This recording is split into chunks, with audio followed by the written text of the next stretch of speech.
Assalamualaikum warahmatullahi wabarakatuh. Apa kabar anak-anak?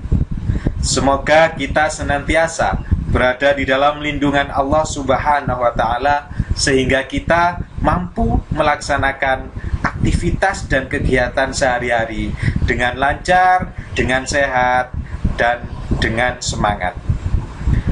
Baik, dalam kesempatan kali ini saya akan menjelaskan tentang pelajaran ke-11, yaitu tentang zikir dan doa setelah sholat.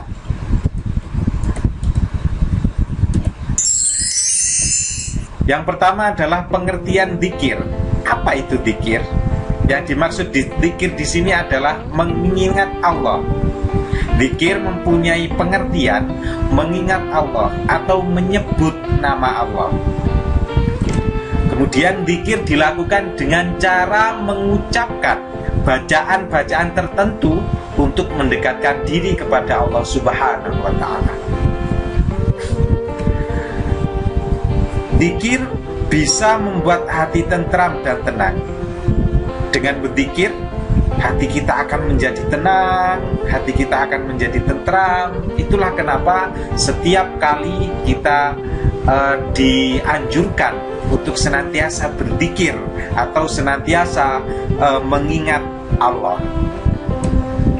Di dalam Al-Quran disebutkan, A'udzubillahi minasyaitonirrajim, Bismillahirrahmanirrahim. Alladzina amanu wa tatma'innu qulubuhum bidzikrillah. Ala bidzikrillah tatma'innul qulub. Artinya, yaitu orang-orang yang beriman dan merasa tenang hati mereka dengan mengingat Allah. Ingatlah, hanya dengan mengingat Allah, hati akan menjadi tenang, hati akan menjadi tentram.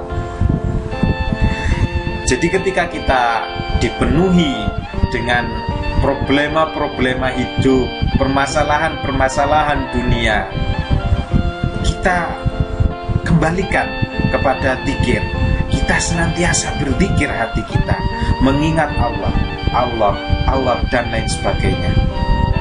Tata cara berzikir di sini anak-anak adalah sesuai tuntunan Rasulullah, membaca tasbih, tahmid, takbir sebanyak 33 kali setiap selesai sholat 5 waktu. Di dalam sebuah hadis diceritakan, dulu para sahabat yang keadaan sosialnya berada di bawah garis kemiskinan atau kurang mampu, mereka mendatangi Rasulullah. Ya Rasul, enak sekali jadi orang kaya Rasul, enak sekali jadi ahli duthur, enak sekali jadi orang kaya itu. Mereka sholat, kita sholat, mereka sholat. Kita puasa, mereka puasa. Kita berzikir, mereka berzikir. Kita membaca Al-Quran, mereka membaca Al-Quran. Itu. Jadi mereka itu iri sama orang kaya. Irinya bukan dalam hal apa, tapi dalam hal kemampuan beribadah. Tetapi kelebihan mereka daripada kami yang miskin ini ya Rasul, mereka dengan hartanya bisa berhaji, mereka dengan hartanya bisa berumroh, mereka dengan hartanya bisa bersedekah lebih banyak lagi, mereka dengan hartanya mempunyai kesempatan untuk berjihad, untuk menyumbangkan uang mereka ke masjid, untuk membangun madrasah-madrasah, itu dengan uang mereka. Jadi mereka itu pasti lebih unggul daripada kami ya Rasul. Kemudian Rasul menjawab, merespon pertanyaan mereka. Wahai sahabat-sahabatku, apakah kalian mau saya kasih tahu bocoran amalan di mana kalau kalian melakukan amalan tersebut, kalian akan sama dengan mereka, bahkan lebih baik dari mereka? Mau Rasul, mau ya Rasul, tentu saja mau ya Rasul. Kalian setelah sholat, selesai sholat, baca tasbih 33 kali, baca tahmid 33 kali, baca takbir 33 kali. Ini setiap selesai sholat 5 waktu. Dengan bacaan ini, kalian tidak akan tertandingi, atau minimal nanti kalian selevel dengan orang kaya yang banyak sekali amal ibadahnya itu. Yang kalian sebutkan tadi bisa umroh, bisa haji berkali-kali, bisa membangun masjid, bisa membangun madrasah. Ini sama saja pahalanya. Dengan kalian membaca setiap kali sholat, kalian berzikir subhanallah, subhanallah, subhanallah, subhanallah, subhanallah, alhamdulillah, alhamdulillah, alhamdulillah, alhamdulillah, sampai 33 kali. Allahu akbar, Allahu akbar, Allahu akbar, Allahu akbar, Allahu akbar, Allahu akbar, sampai 30 kali dan seterusnya. Makanya kalian ketika selesai sholat jangan langsung lari. Selesai sholat berjamaah di masjid, selesai sholat berjamaah di musola, selesai sholat jamaah di rumah dengan orang tuanya, jangan langsung assalamualaikum warahmatullahi, assalamualaikum warahmatullahi, kemudian kalian mencolot lari selak dolenan. Jangan. Biasakan berzikir minimal ini, minimal yang ada di hadis yang kita bahas tadi. Rutinkan seperti itu, istiqomahkan seperti itu, supaya kalian tidak kalah dengan amaliyahnya orang kaya-kaya itu. Jadi itu anak-anak. Kita lanjut pada doa. Apa sih doa itu? Doa artinya adalah permohonan atau permintaan kepada Allah Subhanahu wa ta'ala. Permohonan atau permintaan kepada Tuhan, itu dinamakan doa. Doa ini anak-anak adalah senjatanya orang muslim. Ad-du'a usilahul mu'min. Doa adalah senjata paling ampuh bagi orang mukmin. Kekuatan terbesar bagi kita sebagai orang mukmin adalah doa. Makanya jangan malas-malas dalam berdoa.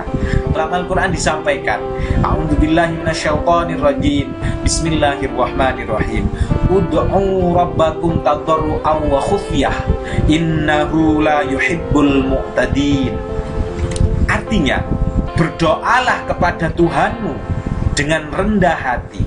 Ini etika berdoa. Dan suara yang lemah lembut. Sungguh dia tidak menyukai orang-orang yang melampaui batas. Jadi dalam berdoa ada etikanya.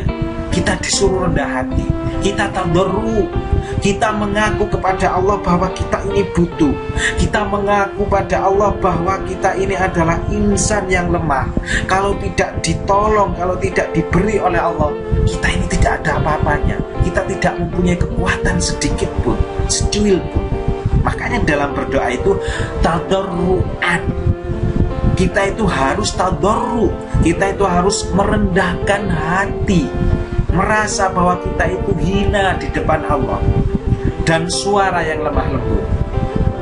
Allahumma rabbana atina fid dunya hasanah wa fil akhirati hasanah wa qina adzabannar. Seperti itu dan lain sebagainya. Kita ungkapkan, kita curhat. Doa ini adalah media kita curhat kepada Allah. Kita curhat, ya Allah, kula nyuwun ilmu ingkang manfaat. Ya Allah, kula nyuwun rezeki ingkang barokah. Ya Allah, kula nyuwun wong ana tiyang sepah kula lancar ingkang pados rezeki dan lain sebagainya. Ungkapkan permintaan-permintaan kalian. Tunjukkan keinginan-keinginan kalian kepada Allah melalui doa ini, anak. Tapi ada tata caranya. Yang pertama harus rendah hati. Yang kedua harus suara yang lemah lembut. Jangan meminta sampai lek jaluk kira-kira namang Bu, aku jaluk duit 5.000. Kira-kira dikei duit apa dikei sampluan sampean. Nah, gitu. Logikanya seperti itu. Jadi analoginya, kalau kita meminta, kita itu butuh. Maka kalau kita butuh, kita harus manis gitu loh. Harus pasang muka yang manis, pasang muka yang melas. Dikei sampean duit memang duit. Lah jaluk duit metenteng, ambek suaranya keras, ambek nantang nang bapak ibu kayak dikei duit sampean. Dalam sebuah hadis disebutkan, qila li Rasulillah sallallahu alaihi wasallam, dikatakan kepada Rasulullah sallallahu alaihi wasallam, ayyud du'a asma. Qala jawfal lailil akhir wa duburas salawatil maktubat.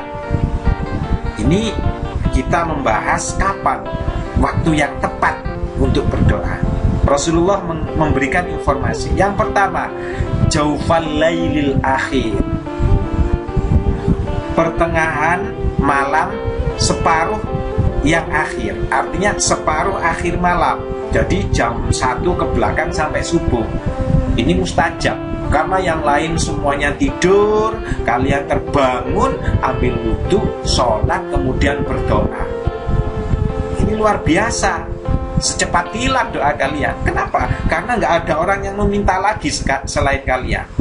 Lale awan sampean dungo, sampean cilik gak ono apa-apa nih, kalah mbek kiai-kiai, kalah mbek ulama-ulama sing dungo kok. Kalah sama orang yang amalnya lebih banyak lagi, kalah kita. Makanya kalau malam hari sepertiga malam akhir, jam 1, jam 2, jam 3 sampai jam 4 sampai masuk waktu subuh, itu adalah doa yang paling mustajabah, doa yang paling dikabulkan sama Allah, pasti tembus itu doa kalian. Yang kedua, wa duburos sholawatil maktubat, dan setelah sholat maktubat, setelah sholat 5 waktu, ini paling banter kilat khusus doa kita, langsung diijabah oleh Allah. Dosa mudah diijabah, kesempatan untuk diijabah lebih besar. Yang pertama sepertiga akhir malam, yang kedua setelah sholat 5 waktu. Kemudian ada lagi dalam sebuah redaksi disebutkan bahwa doa yang mudah dikabulkan itu ketika kita ada turun hujan. Jadi turun hujan itu adalah turunnya rahmat Allah. Makanya kita dianjurkan untuk berdoa di waktu turun hujan. Kemudian ada lagi ketika khotib naik ke mimbar sampai turun dari mimbar. Jadi ketika khotib di mimbar, ojo rame ae. Sholat Jumat, khotib naik ke mimbar, itu dimulainya doa yang mustajab. Gitu anak. Itu saja anak-anak yang bisa saya sampaikan. Marilah pelajaran kali ini tentang zikir dan doa kita gunakan, dan mari kita senantiasa berdoa kepada Allah, terutama di waktu-waktu yang mustajabah, terutama di waktu-waktu yang mustajab, tentu dikabulkannya doa. Kita meminta kepada Allah, semoga apa yang melanda negeri kita pada khususnya dan pada umumnya melanda masyarakat dunia, yaitu wabah COVID-19 segera berlalu. Jadi doa silahul mukmin, doa itu adalah senjata orang mukmin. Kalau para medis yang berjuang mati-matian berada di garda terdepan, kita mendoakan dari belakang. Semoga keadaan dunia ini cepat pulih, keadaan Indonesia cepat pulih, sehingga kita bisa beraktivitas seperti biasa. Itu saja anak-anak yang bisa saya sampaikan. Kurang lebihnya saya mohon maaf yang sebesar-besarnya. Ihdinas siratal mustaqim. Assalamualaikum warahmatullahi wabarakatuh.